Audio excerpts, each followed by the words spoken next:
going to look at the Braun Nizo range of Super 8 cameras. These were produced in the 1970s through to the 1980s, very early 1980s, and had a range of models. It's quite easy. The numbers on the front here are distinguishable because they actually correspond to the total focal length of the lens. So this one is a 561. So if you take the first couple of digits on the front, 56, that will equate to the maximum zoom that this lens can actually go up to, 56mm. The zoom is a manual lens, as can be seen here. You've got a little small one here. Some of the models actually have a screw inside here which you can fit a long stick, and then you can actually operate it from above.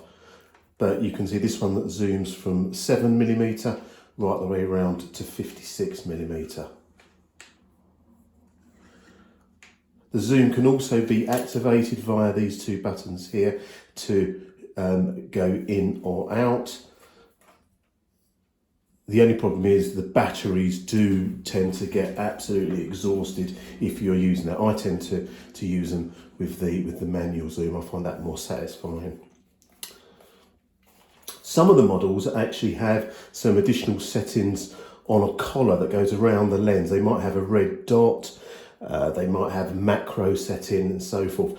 If they have that collar, they generally have a 0, which actually, if you locate that, the collar actually moves around, and if it's set to the red dot, what you'll find is that at the red dot it is actually locked here. So if you try to turn that when it's on the red dot, on some of the models, it will basically be very, very tight and could actually damage the lens. And then on the red dot, you can only use these two buttons here in order to actually activate the zoom. When you switch that collar onto the 0, you'll find that you can actually then freely turn it as with this. But as you can see, this doesn't have that actually fitted.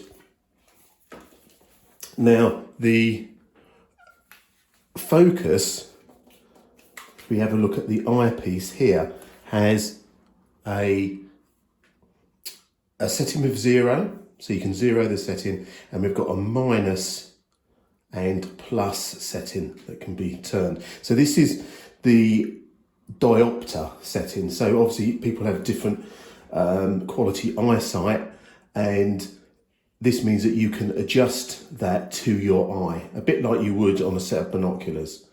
So the way you would do that is you would, first of all, you'd set the lens to infinity, and you would set the focal length of the lens, the maximum, in this case 56, to infinity.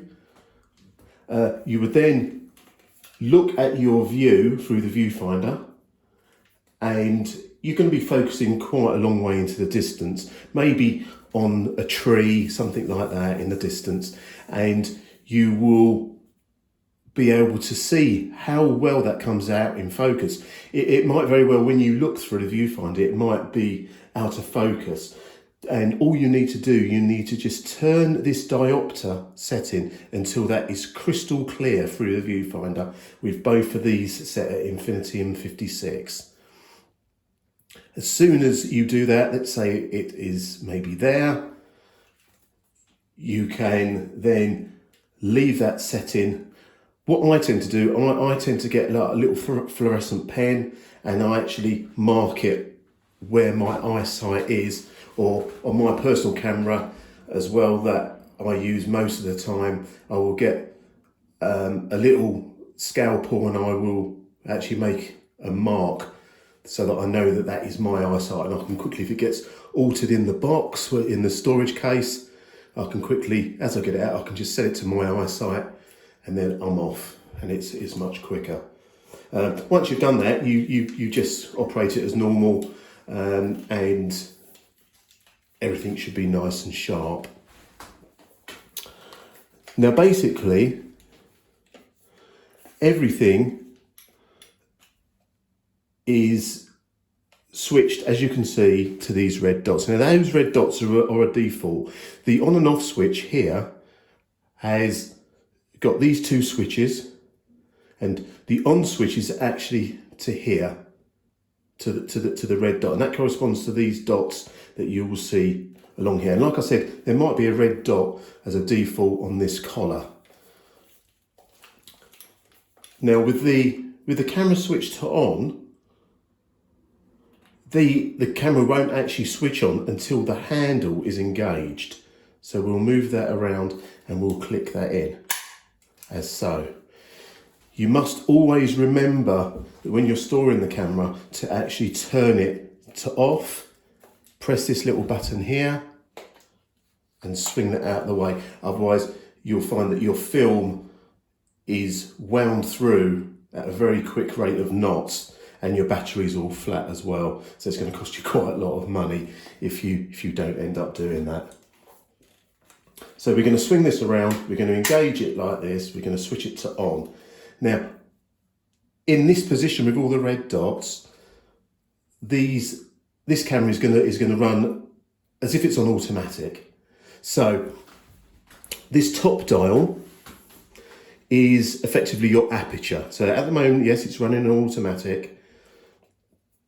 If you want to use a light meter and find out what your settings are, because you can get cinefilm light meters. So instead of looking at shutter speeds, you're looking at frames per second.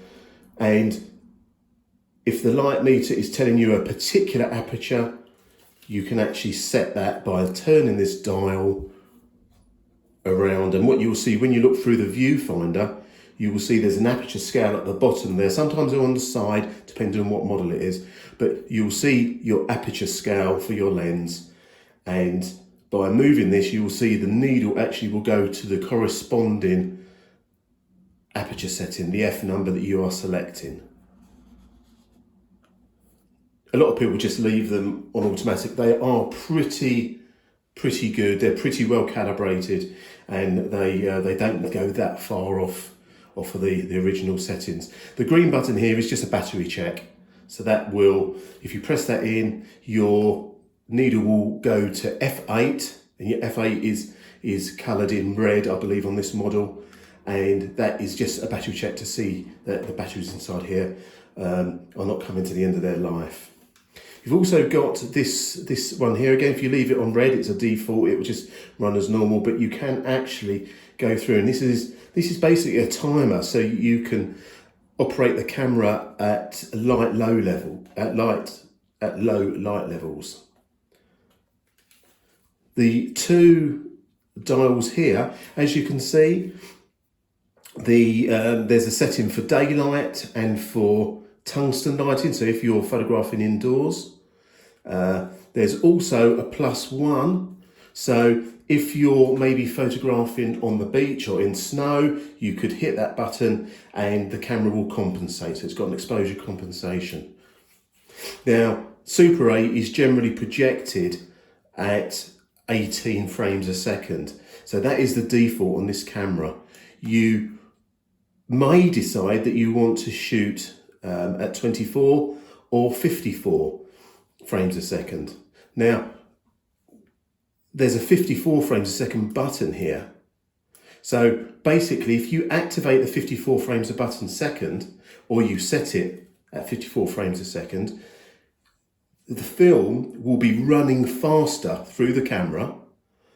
When you come to play that film back, it will appear in slow motion. So if, for example, you're filming an athlete running, doing long jump, for example, you could set that on 18 frames a second. You could film the athlete running, and at the moment he takes off, you could press the 54 button, which will then speed up the film as he jumps, and then when he lands, you could take your finger off and it will go back to normal. So that when it's played back, you will actually get ordinary speed, standard speed film running through, and then as he jumps, he will go in slow motion and before he lands. Okay, the trigger button is here at the front. I'm not going to press that at the moment because I do actually have a a reel of film already fitted into this camera, and it's fairly expensive stuff, but well worth a try. Here's the guide for how much film is actually left in the camera. Okay, so the shutter button's here. Adjacent to the shutter button, we have this orange lever that pulls back. You can see it's got a little stop there. Okay, so what this does, this is editing within the camera. So between each shot, you can do a transition that fades to black. And this is what the B here is for. You can actually go back, it stops there, and then you can go back again. And then you're onto the next scene you're going to shoot. Keep the shutter pressed all the way through as you're doing it. So its camera's off at the moment, but you would press that shutter in, and then while you're filming, you would then transition to black, as we can see there, and then back again like that, and then you're ready to then film the next scene. If you want to have a larger section of black, you can actually press this button in here, and that will depress in the little peg there, so that can go all the way through to there, and you can let it go, and then it will be locked there, and you'll get a larger section of black, and then that can be released. The last thing really to mention is the R button on the top. So this is another transition button, and what this does is this gives you a transition between scenes where actually your imagery overlaps, so you get a form of double imagery. And if you look at some films, will have transitions in that way. Some will have transitions from black. Some will have transitions through to white. But this one will actually rewind the film back a certain amount of frames, and that's recorded here. And then when you film again, you're filming over the top, so you will get that transition over the top. There is a door here with that lever down. You can actually undo that and open it there. You can see the cartridge here actually. And then that closes. Now, unfortunately, when you open that door, that actually resets this counter. And I've done this a few times, so I'm not quite sure how much film I've got left in there. So that would be a bit of a guess for me later.